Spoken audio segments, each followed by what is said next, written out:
The SAS is the Special Forces regiment upon which all others are based. Few are tough enough to pass selection.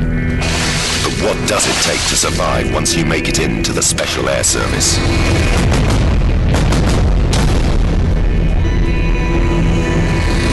Using a series of dramatic scenarios, a team of hardened ex-SAS veterans have agreed to reveal the survival secrets that kept them alive. The commander of our four-man patrol is former SAS Sergeant Eddie Stone.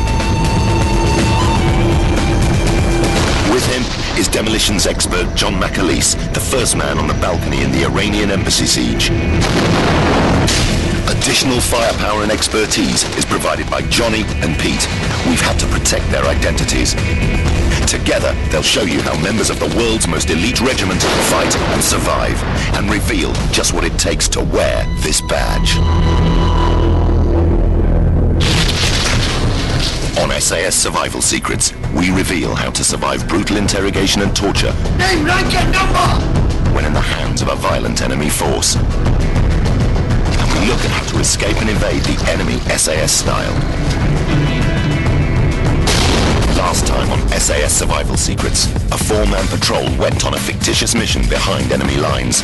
They set up an observation post, gathered intelligence, and took out a target.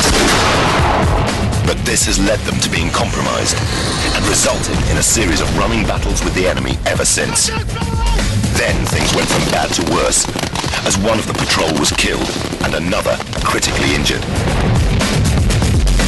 In order to stand a better chance of making it back to their extraction point, Eddie, as patrol commander, took the difficult decision of leaving injured patrolman Mac behind. An elite hunter force is tracking the SAS team and has already located and captured Mac. But will they catch the other two?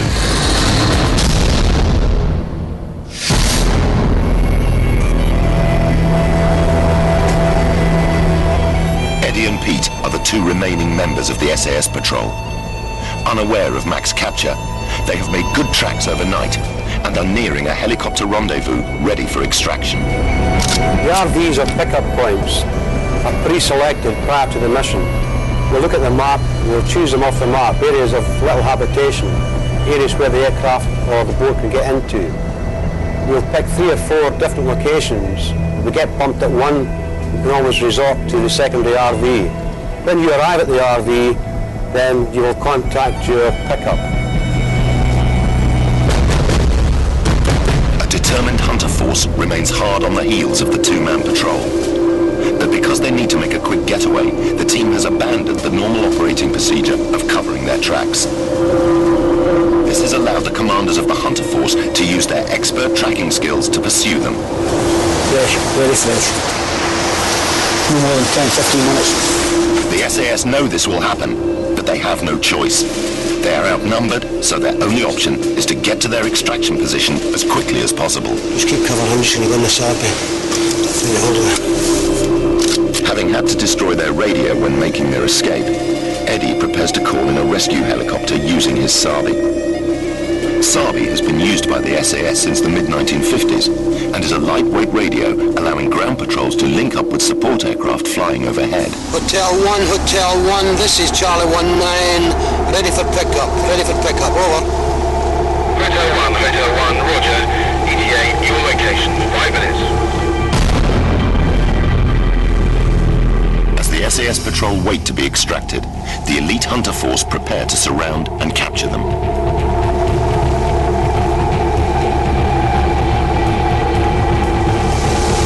Five minutes, mate. The hunter force are highly aware of the combat skills of the patrol and know that the only way to capture them is by surprise and overwhelming numbers. Their commander plans to synchronize the movement of his men into position quickly and quietly, knowing that one wrong movement or slight noise could alert the SAS.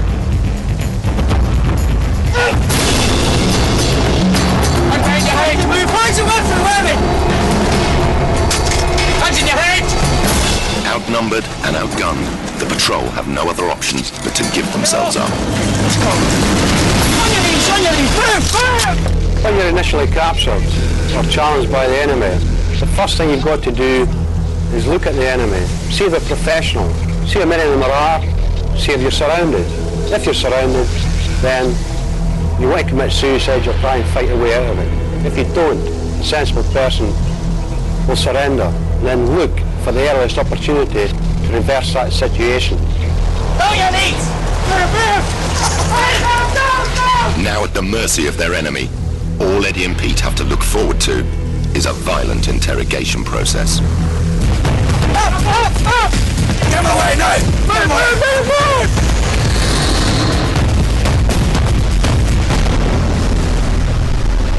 For frontline troops, taking prisoners requires precious manpower and resources. But to the intelligence specialist, the prisoner is a crucial asset. He may have information about troop strengths and positions that could make the difference between a battle won or lost. As a captive, you're likely to be taken to the nearest enemy post that has secure holding facilities.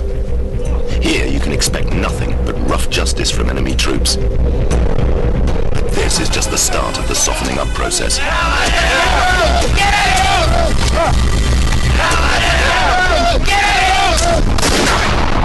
For questioning, get them down there into the holding pen right now! I tell you to get them where else he needs.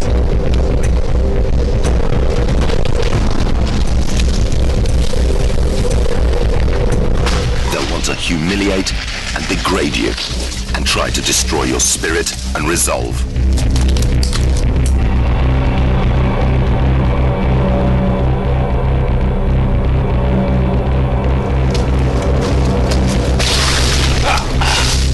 With only a brief respite, it's time for your interrogation ordeal to begin.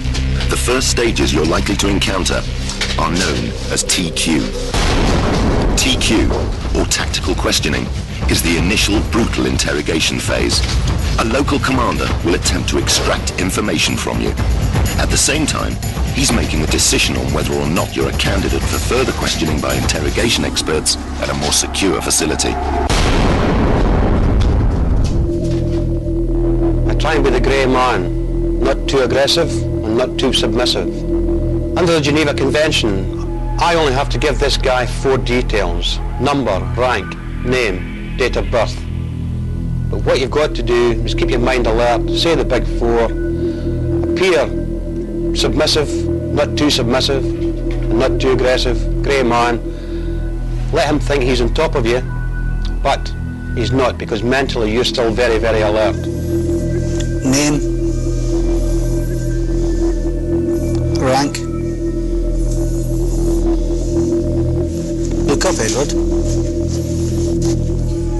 Edward, look up Edward. Name, rank and number, Edward. Name, rank and number! Stone 24998 609. What's your unit, Edward?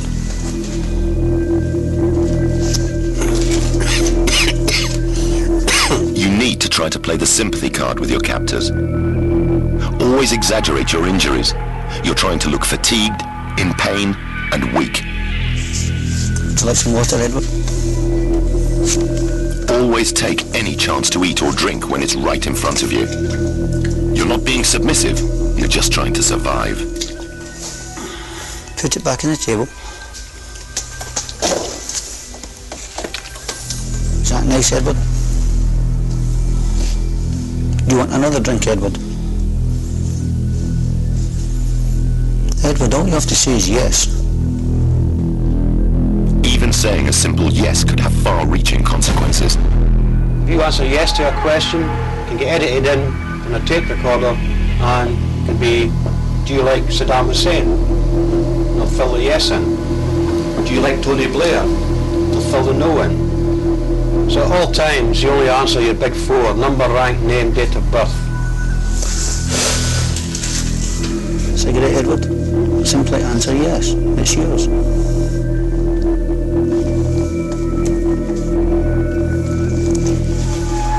This is not normal British Army issue, is it, Edward? Only Special Forces use this. You Special Forces, Edward? Are you? I think you're a spy, Edward. A Red Cross parcel, Edward. Sign here, I'll give it to you. Like you, I'm a military man. I'm trying to make things easy. Simply sign the paper, Edward, and you can have it. It goes without saying that under no circumstances should you sign anything. Once they've got your signature, it could be used for all kinds of propaganda. Pay attention. You've been very difficult, Edward.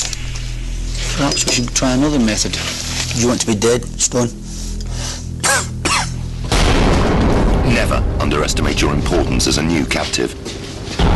If they wanted you dead, you probably already would be. The chances are that they are under strict orders to keep you alive until a professional interrogation can begin. Until then, they will take it in turns to interrogate you and your fellow captives, playing one against the other in a constant barrage of questioning and abuse. Show me on the map where the target was. Do you want to drink, Peter? Yes or no? Do you want to drink, Peter? What's this for, Peter? Guards! Between interrogation sessions, you will probably undergo unrelenting softening up techniques day and night.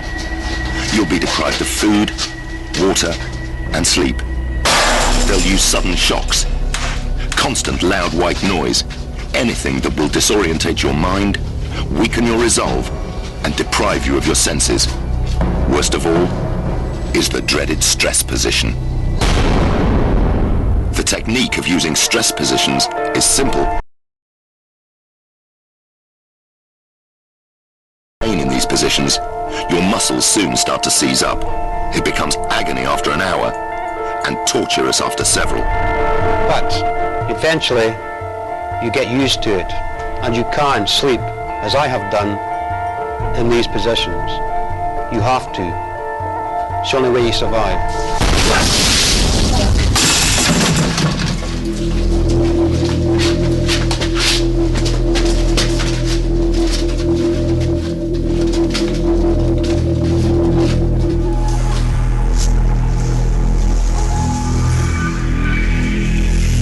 Stone. I'm an easygoing guy. Who told you the General's location, Stone?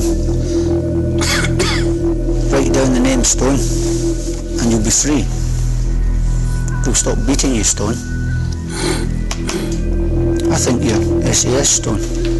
I think you've been sent here to assassinate. 2409 6998. Unit? Stone. Unit, Stone. How did you insert, Stone? Helicopter? Parachute? 409 6998. Did any locals help you, Stone? Are you married, Stone? Do you want your wife to be a widow, Stone? Guards! These initial interrogations are often no more than crude, brutal beatings with no real game plan. You're merely being softened up for the next stage at enemy headquarters, where professional interrogators will have already been briefed on your capture and be preparing their insidious tactics.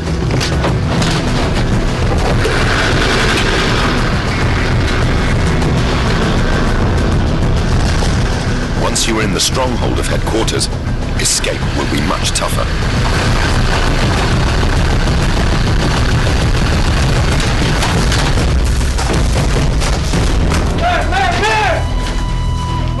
This may be the last you see of daylight for a long time. Once inside, the opportunity to escape will be extremely limited.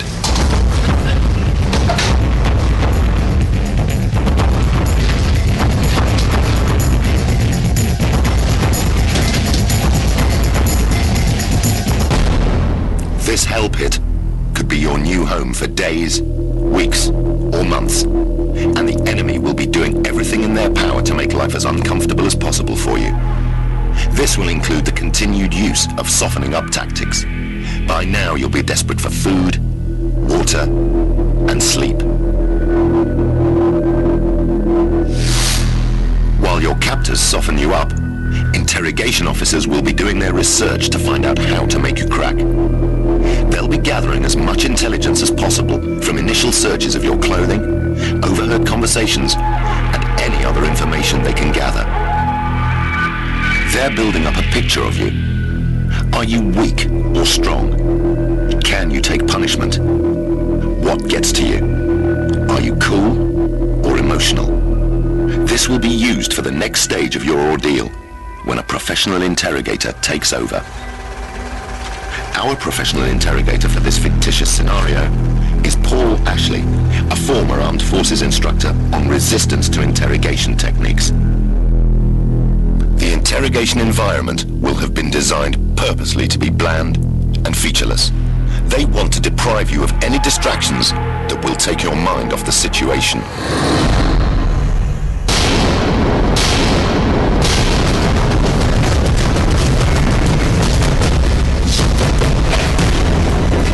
The interrogator will be constantly analyzing your responses and deciding on the best approach to weaken you.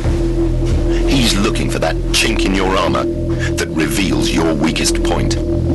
He may decide to be nice and accommodating, or he may be vindictive and use threats. He'll try every approach he knows until he thinks you're cracking. A lot of people have got this imagination that thinks they're going to be tortured all the time. That is not the case.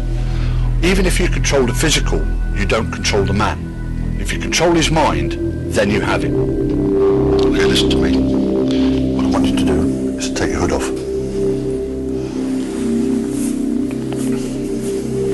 Hand it to me. Pick it up. Pick it up. I asked you to hand it to me. It's not a very good start, is it? Look at me. Look at me. Look at me here. Eye contact is absolutely crucial for an interrogator, because what you're trying to do is to get him to concentrate on you. The eyes are the windows to the soul. It's a very true statement.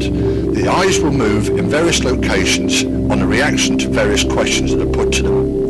There are 6 areas. 1, 2, 3, 4, 5, 6. If you want to recall something, a past event or something of that nature, then the majority of people will move up into the top right. If they're making things up, it'll come from the top left. If you touch a raw nerve, then the eyes will move down to the left or to the bottom right. The way in which you can get round this is to train yourself to keep looking straight ahead as soon as a question is asked to you. Because otherwise, at one point, you're going to trip up and your eyes will move to one location or the other. Been a rough time. Now, what's your name? What's your name? Stone. Yeah, Stone what? At this time, I look for any abnormalities with the interrogator. Has he got a big nose? What's your number? Is he very tall? Has he got big eyes? Is there something wrong with him? And I play mental games with myself. I downgrade the guy mentally to allow me a little bit of pleasure. But at the same time, maintaining this exterior presence of the grey man, not aggressive and not submissive. Okay. What I want you to do is to take your jacket off.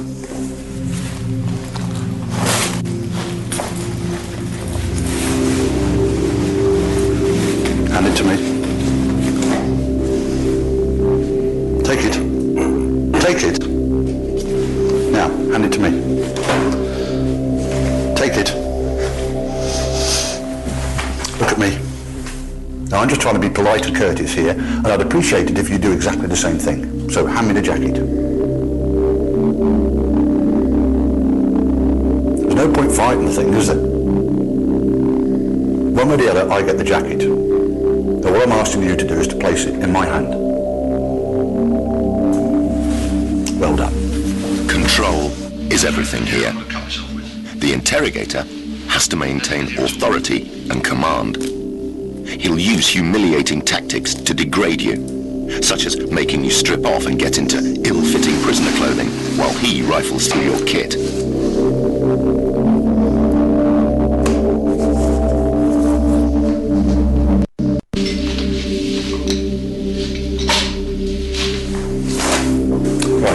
What was your number again?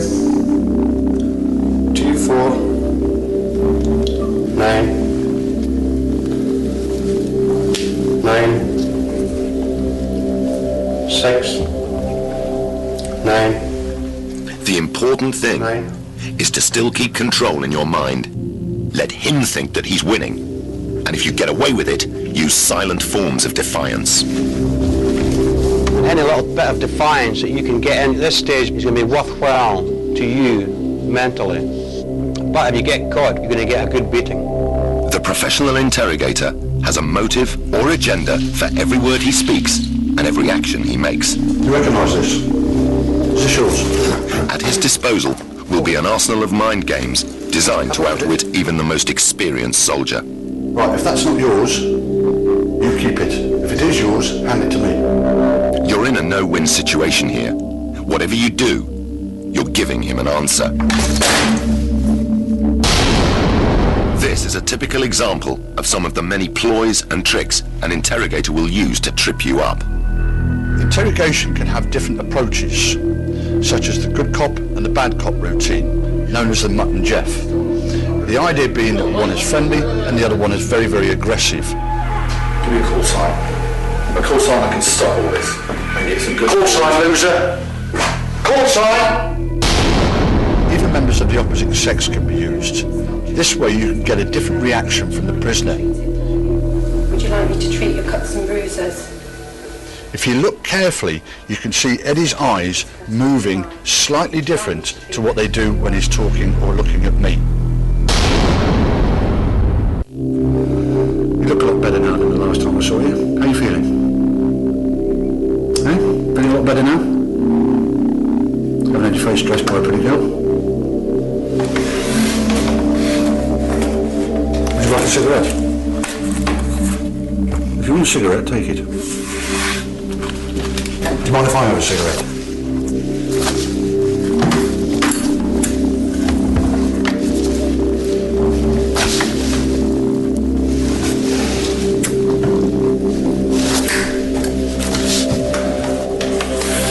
Okay, so you're quite happy now because you've got a cigarette and you've been looked after. What about the other members of your patrol? How many people were there on the patrol? We'd like to know, Eddie, so we can look after them the way we've looked after you. There's a guy that's helped us out by the name of Peter. His name ring a bell? He's told us some of the information that we require, but not everything. And what I'd like you to do is to confirm it. Likewise, I'd like to find out who the guy was that was killed. Can you help us out with that one?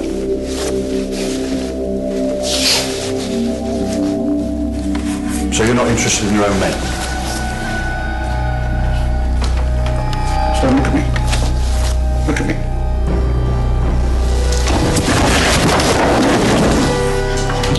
Guards! Why did I faint? Not because I was feeling faint. Shut him up. Pure and simply to get out of the interrogation room. If he feels sympathy for you, you can get taken out and hopefully you'll get a bit of rest. It doesn't always work, but it's worth a chance.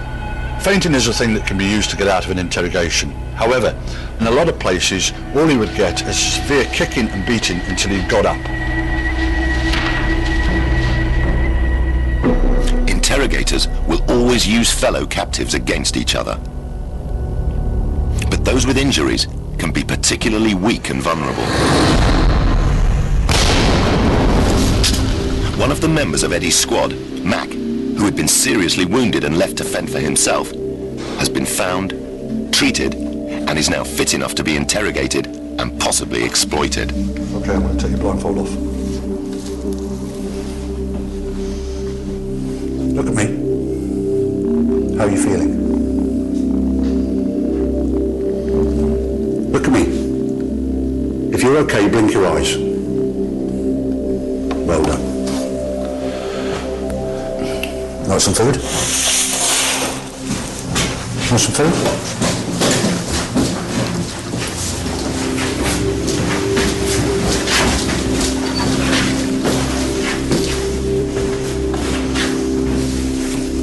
Look at me, Stone. Look at me. Okay, this chap here, he's cooperating with us. He's been looked after medically. He's also got some food and he's got some drink. So if you cooperate, you get food, you get drink. Put your blindfold on. At this stage, I'm glad to see Mike. He's He's been better treated. Guards, take it back to his cell. He's been hospitalised, and he's not looking too bad. I know Mike hasn't cooperated. I know he's doing exactly the same as I would do. Get the food and get it down your neck, and keep your mouth shut.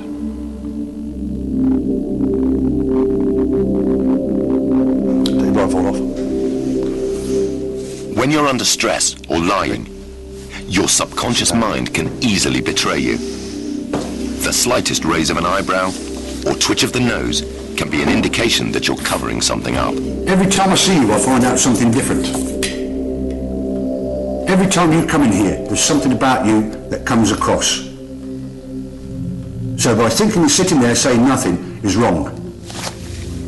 Body language is a very important tool for an interrogator because with it he can ask you questions that you will react to in different manners. The eyes might screw up if you're asking a very sensitive thing or something he's not terribly happy with, or the fists might start to clench, in which case you know that the questions that you're putting to the captive is having some reaction and you can use against him over and over again.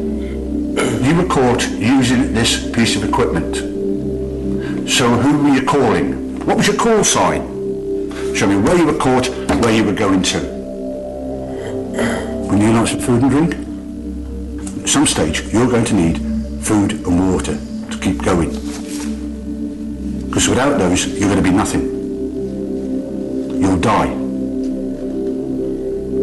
But do you want to live? There comes a stage where the softly tactics may fail, and the interrogator will resort to threats and abuse. Look at me! Look at me! What was your call sign? No point standing there looking like that. All I want to know is your call sign. I'm asking you, what was the call sign? Are you stupid, man, or what? You put yourself all through this rubbish. He'll start a relentless routine of verbal and physical attacks, threatening your life and the lives of your comrades. This is where your willpower and strength will be tested to the extreme. Look at me! You're not doing yourself any favours! If they're going to kill you, they would have killed you a long time ago. They still think you've got information. Verbal abuse and physical abuse, then you get used to it after a period of time. The pain, you know you're going to get a kicking, you just accept it and get on with it. After a certain time, you will have achieved your goal by holding out long enough to allow command to realize you are missing and the mission has been compromised. They can then take the appropriate action. You've won, and it's time to think about protecting yourself and your men. When he gets the pliers out and starts snapping your fingers, you're going to start telling him something. Feed him little snippets of information. It doesn't have to be the truth, as long as it's a half-truth. Gives him something to work on. Gradually, over a few days, he will get the picture and he will start fitting things together. That will keep him happy and keep all your fingers intact. But quite a while now to think about other things, haven't you? All the time, your friend has been deteriorating very, very badly. So in order for you to save his life, you've now got to start cooperating. Do you understand me? I don't know, mate, honestly. Was that guy, Johnny, I think, you know. What was his name? I think it was Johnny. I mean, I didn't even know what his old name was. He was just telling me what he did. You were caught using this. I took it off his body. Hotel 1, this is Charlie 19, ready for pickup, over. What was your call sign? Bravo 19. So if you were using it trying to get hold of somebody, you must have known on the map roughly where you were. Could it have been this beach here? I really don't know. Was that your extraction point? I don't know, mate. You know, I was kept in the dark with other things. I think they trusted me, you know, because you know, I was strange with these people.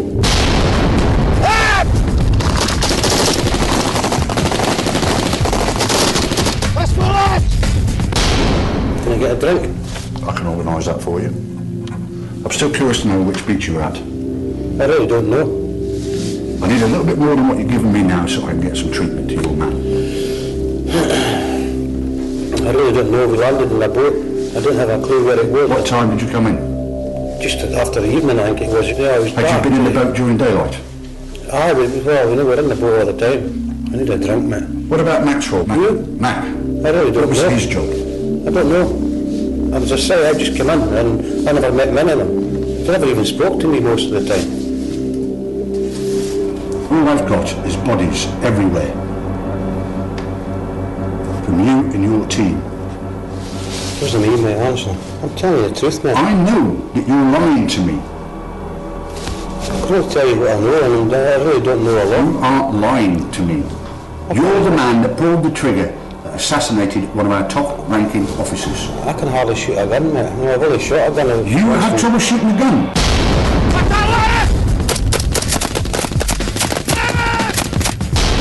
All we wanted you to do... I don't know what you're saying. I'm getting more confused. How can you be confused when you were the team leader? I wasn't the team leader. You were the team leader. You were the sergeant in charge of the patrol. Now bearing in mind, your colleague's life is depending on you. I'm telling you the truth, I'm hungry, I'm thirsty. I'm unlucky. That's the way life is until you start to cooperate with us. I'm telling you the truth. That's all I know. Look at me. I'll tell you what I want from you. I want to know how you gained the information that made that assassination. Do we understand one another? Do we understand one another? Understand. A simple yes or no. I understand you fine, but... right. I can't... Stand up. I'll try and help. Stand up. I don't know anything else. Now the interrogator's got a sniff of the truth, he'll continue his routine for as long as it takes until he's satisfied he's got all the facts. Get these guys to stop giving me a kicking. Start cooperating. Guards! The most important thing is that you've done your job. You've got through the ordeal without compromising your command, and you're still alive. Which means there's always a chance you may be rescued, or you may get the opportunity to break out. But without doubt, the best time to escape would have been as soon as possible after capture. What are you doing here? So, what if circumstances had been different, and our team were able to escape?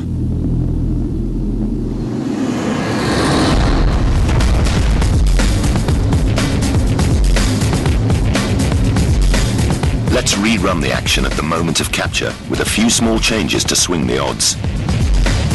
We're back at the beach, where Eddie has radioed the helicopter to make the pickup. Hotel 1, this is Charlie 19. How do you copy, over? This time, it's the local militia, not professional soldiers, who are after them. Pete, instead of keeping sentry, has decided to break out the rations. This is strictly against SOP, Standard Operational Procedure. But don't forget, it's been a long, hard mission. Besides, it's the only way that this lot would ever get the drop on the SAS. The local militia may have got there first, but the elite troops are not far behind. So Eddie and Pete, although unarmed, will have to act soon. When captured by the enemy, your best chance of escape is during the first few minutes. But escape is only the beginning of the story. Ahead of them, there's a long, hard slog cross-country, hunted by an elite enemy force.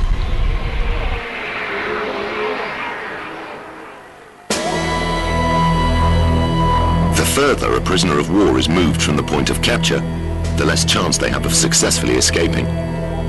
Over the Second World War, 130 Allied servicemen tried to break out of the notorious Colditz Castle. Less than a quarter ever got clean away from the prison. In an age of global positioning and heat imaging, the places where an escapee can hide are fast running out. Escape is best tried sooner rather than later. Or better still, don't get caught at all. For an SAS soldier caught behind enemy lines, the chances are he'll be dead before he ever gets to a POW camp. What are you doing here? Hey, stop! Turn around! For them, What are you doing here? anything is better than being taken prisoner. Taking a weapon from someone is extremely dangerous, even for a highly skilled soldier. This is most definitely a last resort combat survival technique for the SAS only. To disarm a man is relatively simple, but first of all, you've got to have the balls to do it. The First thing you do is deflect the weapon away from your body. You then withdraw the weapon from him. You've got control of the weapon. With a rifle is exactly the same as with a pistol. You've got to move the rifle away from the danger area, your body. Grab it, knock him down, take control of the weapon. But in our scenario, they have only a fraction of a second to make their move.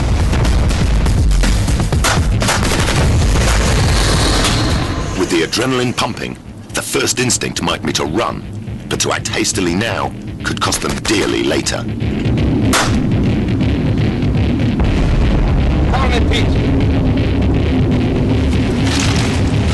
Your mind is buzzing at this stage. You've just taken out 4 enemy. I'm going to search the bodies quickly.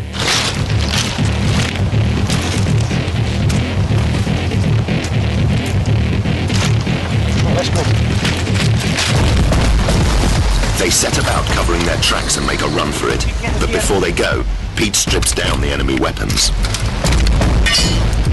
We're going to leave the bodies of the weapon in one position, then take the working parts and dump them further along the trail to prevent them falling back into enemy hands.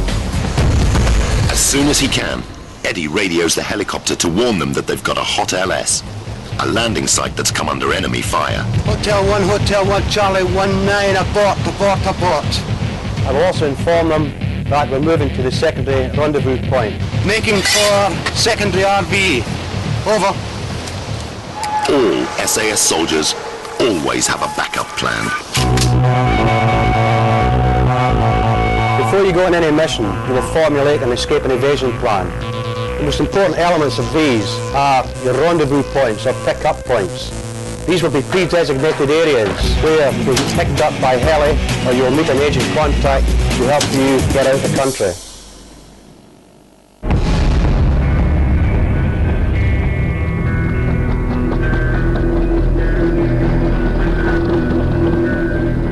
Major Phil Ashby knows exactly what it feels like to face an enemy who torture and murder their prisoners. Fear? Literally the sort of fear that makes your bowels twitch. When the UN compound he had been posted to was surrounded by rebels, Ashby and 3 other Western officers decided to escape. The nearest safe haven was 3 days' forced march away through tropical jungle. They were unarmed. We didn't feel that we were masters of our own destiny.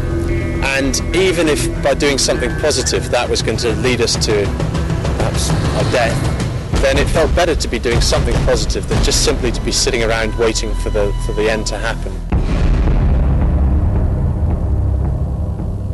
On the 5th day of the siege, under cover of dark, they scaled the compound walls, made their way through rebel cordons, and headed out into the bush. Although it was very tempting to go towards where the villages were, or through fields or onto paths, we knew that if we did that, we were likely to bump into the locals. Bizarrely, what we had to do was always look for the thickest bit of jungle and go through that. And I found the best technique was just to rip through the foliage with my hands. And I had this feeling that every step I took was one step away from the worst of the danger. And so that was enough to keep me going.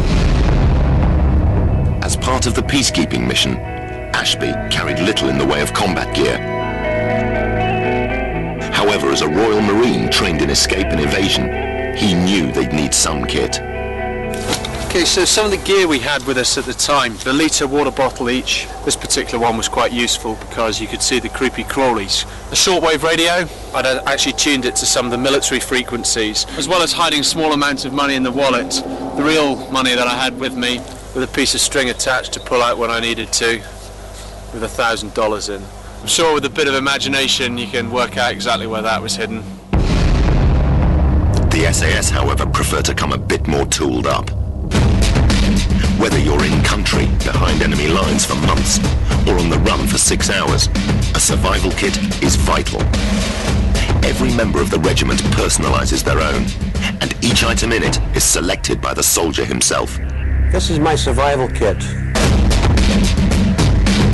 Various cutting implements. A wire saw. This will cut through metal. It could also be used for other things as well. The most important thing is a good sharp knife, water purification tablets, a heliograph for signaling helicopters or aircraft, a pair of tweezers for removing thorns. You leave them in too long, then they're likely to turn poisonous.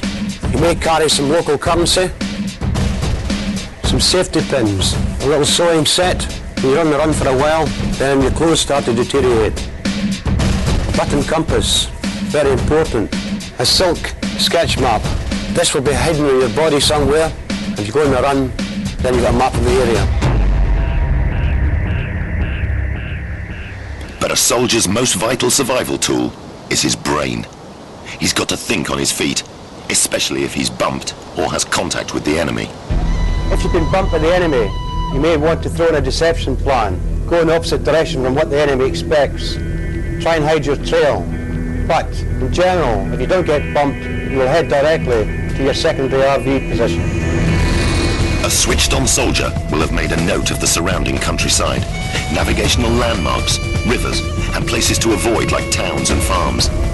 This is known as the mental map. Whatever an SAS trooper has gleaned about the locality, he is aware that the enemy will know more.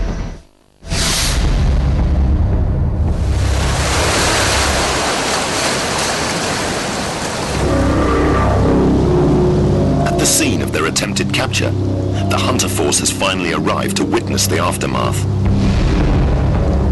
It consists of expert trackers and guards. 4 sentries are on point duty to the rear and the front, so the trackers can get on with the job without fear of being attacked. They're looking for signs that indicate number, direction, and speed of evaders. They're in your territory. They've got no transport. They're on foot. John McAleese is a trained tracker. He understands the mindset of a hunter force. A hunter force can jump ahead and just pick at the high ground. You've got time in your hand, you can sit down and think ahead. Try and think like them. What would you do? They carrying full kit and the weapon.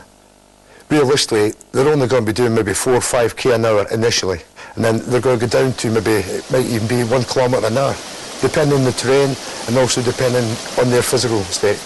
Plus, they are trying to avoid leaving sign, and they're also not sort of going in the basic straight line, which is giving away their direction to travel. There are any number of high-tech systems that can help the tracker, but there are some basic signs to look out for. Top signs, disturbed or broken branches that indicate direction. Middle signs, again, branches, but also things like splashes on dry rock.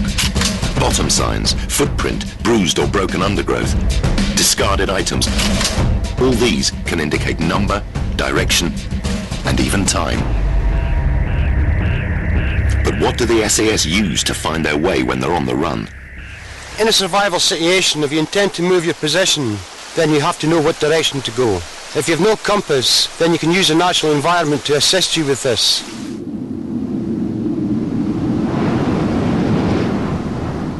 This tree is tilting towards the south. Obviously in this northern hemisphere, most sunlight is on the south side, so the foliage and the tree will lean towards the southern side. It gives you a rough idea of where south is.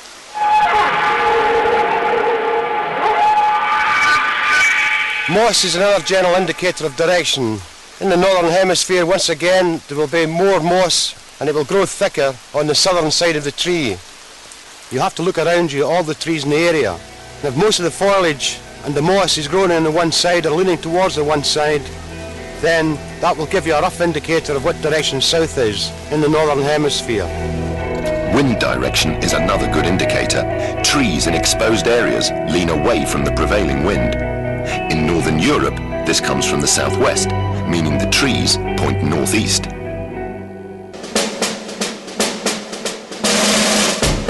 Another method of finding your direction is by using the sun. You need a stick which is approximately 1 metre long. Stick it in the ground vertically so that it's casting a shadow. Where the end of the shadow falls, place a stone. As the sun moves around from east to west in the sky, the shadow will move. felt we'd do it in the morning and then come back in the afternoon and recheck where the shadow was falling. Once you've located that, place another stone at the tip of the shadow. That now gives you an east-west line, and if you stand directly behind your stick looking at the stones, you're facing north, and north, south, east and west. On the move, a simple analog watch can help find north. By pointing the hour hand at the sun, drawing a line between it and the 12, you have north. From that again you can work out where west and east are. After 2 days under the tropical sun of Sierra Leone, on the run from rebels, Phil Ashby had a new killer to contend with. All I remember is we were all in and out of consciousness, and we were, to put it mildly, as thirsty as I think it's possible to be. While dehydration took a physical toll, fatigue played tricks on his mind. On one occasion I was convinced there was a fifth member in our party, but strangely it was a woman dressed in basically a big white sort of shawl. And I could see this person very clearly, and I kept on saying, look, can nobody else see this person who's standing by us? The average person can survive almost 2 weeks without food, but even in a mild climate, they won't last long without water. A body only has to lose 15% of its fluid before it starts to give up. The stages of dehydration begin with the obvious. But thirst soon leads to a loss of appetite. As you stew in your own juice, you lose the ability to think or even walk straight. Eventually, there's collapse and death. In a desperate gamble, Ashby's team drank the 1 litre of water they each had and pushed on to the nearest river. But when they got there, the river was dry. I remember hearing the noise of frogs croaking, and it occurred to me that where there were frogs, there surely had to be water. We found some muddy pools, the sort of water that at the end of the dry season even the local animals weren't drinking. We used 5 times the normal dose of water purification tablets and started drinking. When picking a place to get your water, you've got to be very careful of what you're doing. There is places you must avoid at all times.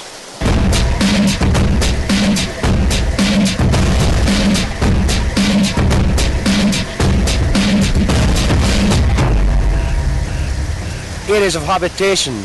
Obviously, if there's people living upstream, then they may be using the river as a sewage disposal area.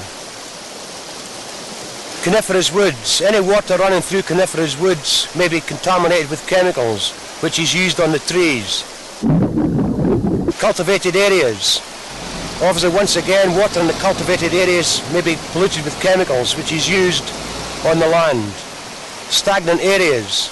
And there's no wildlife around, no greenery, no animal life in the water, then there's a good chance that the water is poisonous. What you're looking for is a nice fast-moving stream, nice clean water, good to drink.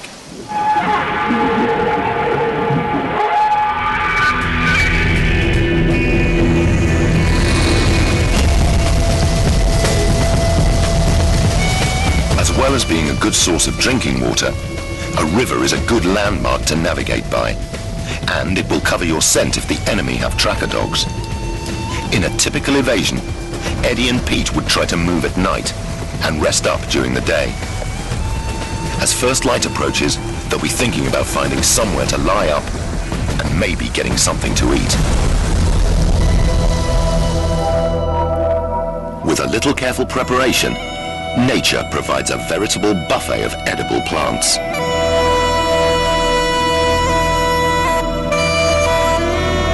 But being on the run isn't a lifestyle choice, and frankly, you don't have the time.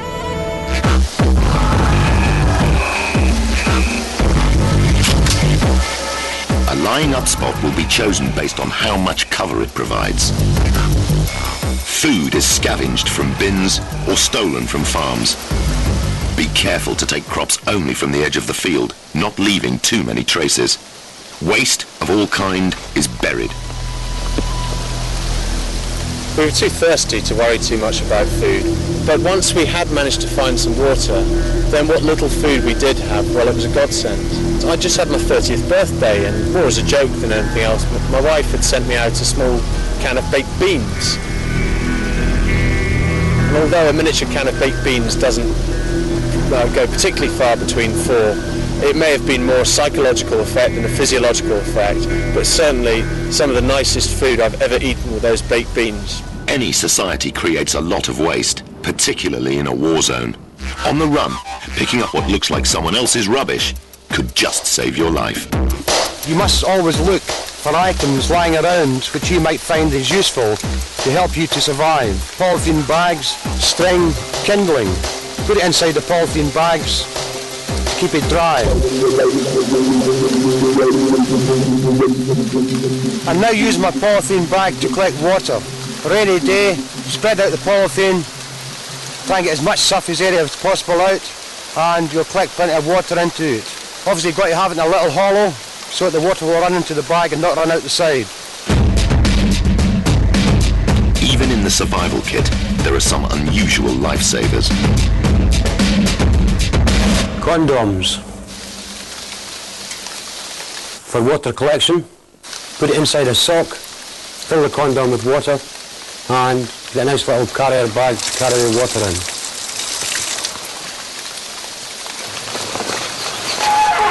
Covering up until nightfall, Eddie can only expect a few hours sleep. Especially with the enemy hunter force breathing down his neck.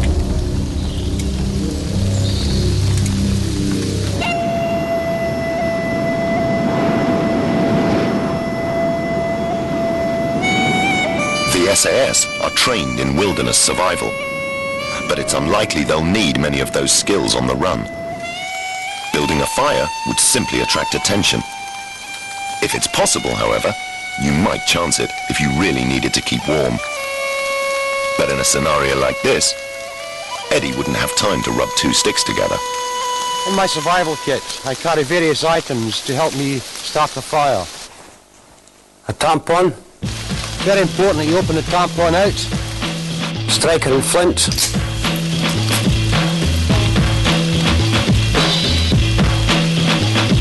Some alcohol wipes. Can be used for cleaning wounds, but can also be used for lighting fires. Some glycerin, which you mix with potassium permanganate. Potassium permanganate can also be used to sterilize your water. It tastes pretty bad, but keeps you alive.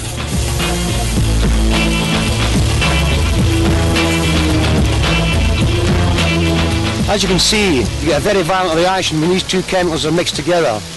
This should be used only in a survival situation and at no other time.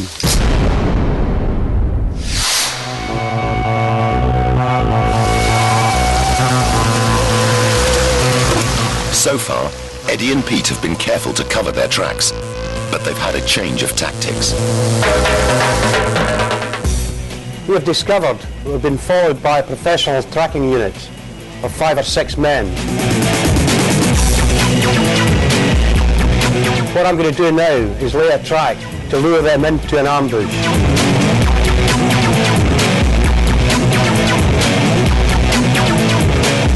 In a classic example of thinking on his feet, Eddie is using the tracker's skills against them. He's leaving clues and objects that he knows will get their attention, like a magazine from his gun. Then he doubles back on himself, looping the track so they're looking back on the position where he left the magazine. This will bring the enemy into our killing zone. Right to plan. The enemy hunter force have picked up Eddie's trail. He's taking a gamble that they'll concentrate on the track ahead and not see Eddie and Pete in the thin cover. If the enemy spot them first, they're dead meat.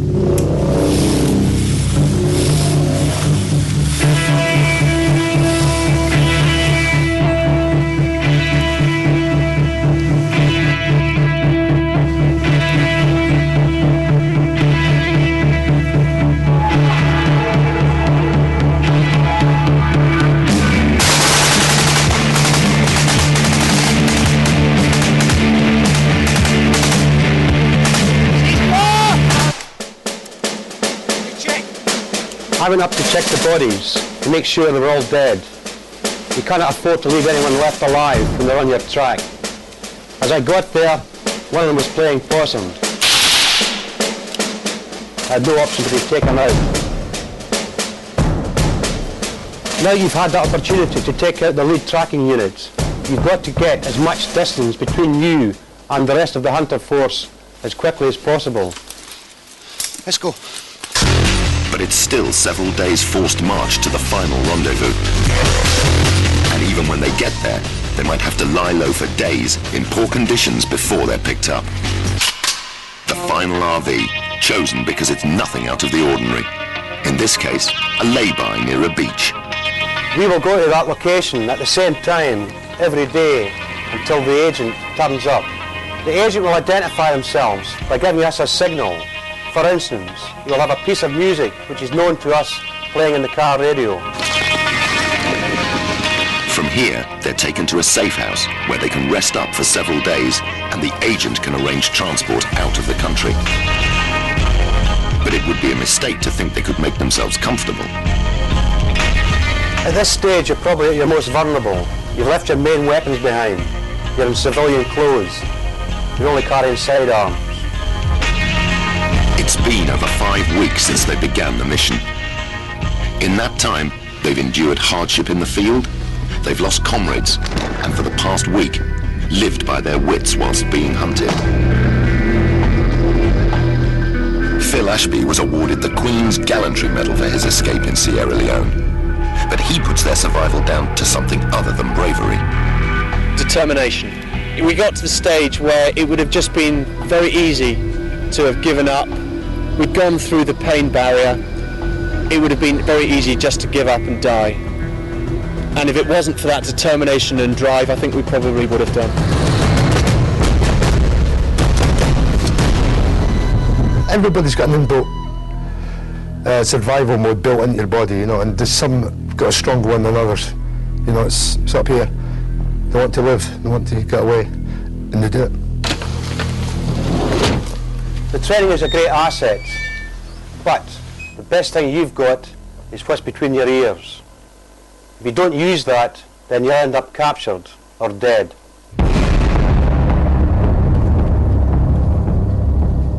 In the next episode of SAS Survival Secrets, a new mission. They're out of uniform, but still tooled up. The team have been tasked with bodyguarding a British minister on a state visit. We'll take you through the drills, the language, and the hardware of a close protection unit, on foot and in vehicles.